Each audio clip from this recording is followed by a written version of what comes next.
just I look at. Oh, you have time? I think we're down to 6 minutes also. yeah, 6 minutes. 6 minutes. So Oh. this is your camera if you want to Whoa. go to camera. Okay.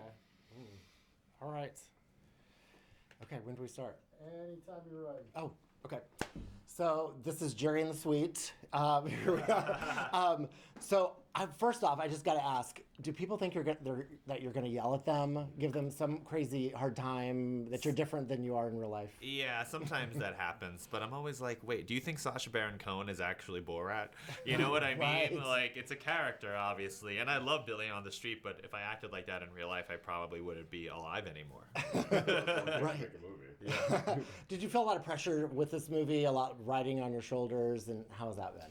Yeah, I mean, it is a historic movie and the first of its kind in many ways, but I made it with Judd Apatow and Nick Stoller. Those guys have made some of the best comedies of the last 20 years, Bridesmaids and Knocked Up and The 40-Year-Old Virgin, Forgetting Sarah Marshall. They really know how to make a great comedy, so I relied on them a lot.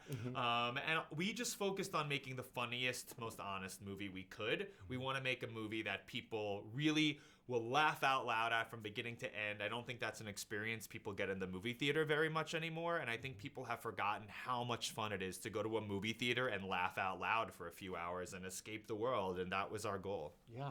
What would you recommend to the other letters of the alphabet to make their big movie? Like, what would you tell them? Man, it's challenging. You know, it's remarkable that it took Hollywood this long to make a gay rom-com at a major studio at this scale with this level of, wide release and distribution and marketing and all of that. And I hope everyone straight LGBTQ rallies around Bros and goes to see it and talks to their friends about it if they like it, so that Hollywood gets the confidence to make more movies about other parts of the community. Yeah, it's just thinking about Tangerine, and they made that movie, but it certainly wasn't a studio movie. Yeah, It was quite it the was like opposite. an iPhone, right? Yeah, Yeah. exactly. I mean, like you guys to see could have that. done that. You wouldn't Take be the in this budget. press suite right now. Yeah, exactly. Yeah.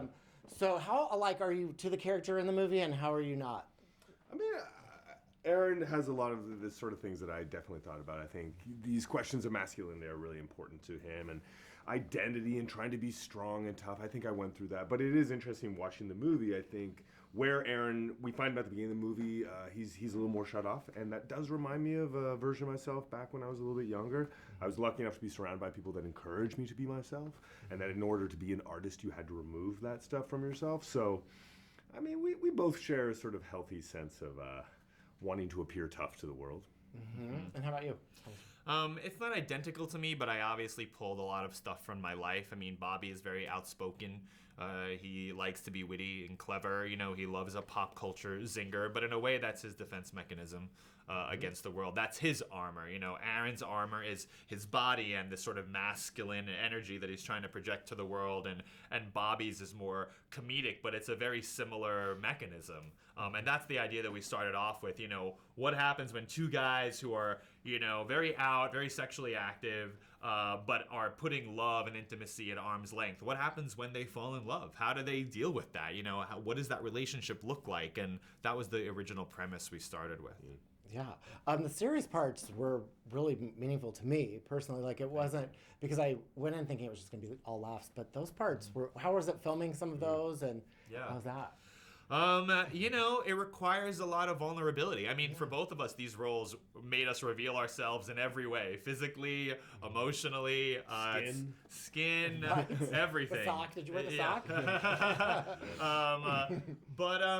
I think as actors, especially for me, because I was Billy on the Street for so long, basically a cartoon, as scary as it is to reveal other parts of yourself, you're also really excited to do that, because every actor wants to play a multi-dimensional role. And so many of the gay roles that we get or that we see are one-dimensional or two-dimensional cartoons. They're wacky characters on sitcoms. They don't look to me like real multi-dimensional, complicated people, in addition to being funny and being able to deliver a one-liner. And so I was really excited to do that, although it's a little scary. Yeah.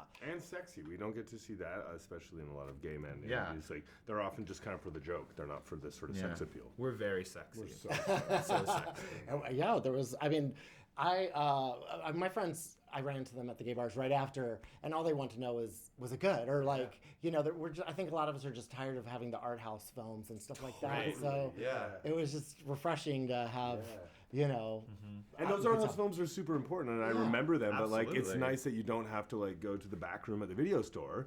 You can actually just go to the multiplex, and that we can be there as well. And what's exciting about Bros is that it's not just playing in, art houses in New York, LA, Chicago, San Francisco. It's playing in 3,000 multiplexes all over North America, an R-rated, Judd Apatow produced gay rom-com, and then all over the world.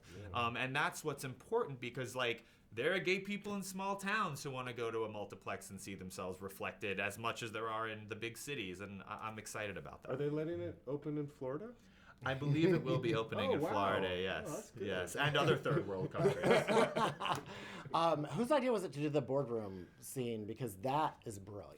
Yeah, we were thinking like what would be a fun, interesting place for my character to work, and then I was doing research, and I thought, wow, there really is no major nationally known LGBTQ plus history museum. I mean, at least not in New York, or and where we have literally a museum about trains. There's a museum about railroads, but there's no big museum in New York about LGBTQ plus history. And I thought, there's something there, and it would also allow us to represent different parts of the community and really poke fun at ourselves as much as we're also celebrating our history, which is what we wanted to do. What are you guys working on next? I think Paul Lind? I'm working on the Paul Lynde movie, also writing a movie with Paul Rudnick. Speaking of gay screenwriting icons, it's called Ex-Husbands. It's like the gay War of the Roses. It's a big gay divorce movie. Okay, very good. I have an Apple TV series coming out in November where I get to play a straight character. I get to play the husband of Rose Byrne. It's called Platonic. Okay. Also made by Nick Stoller. And made by Nick who Stoller. made Who Bros. made Bros, yeah. Okay. And will there be a Bros 2 Electric Boogaloo or whatever? Oh, if there is one, there will be a Boogaloo. I promise you. But I need a minute. Let's have everyone go see the first Bros and love it and spread word of mouth, and then we'll see. Excellent. All right. Well, thank you guys you, so man. much. Thank you. I'm happy to the world seeing it too. Thank you so much. Tell all your friends Thank that you actually liked it. Yes, Yeah. absolutely. All right. Thanks so much. Thank you. Thank you. Yeah. Okay. Can we grab a quick photo? Yes, of course.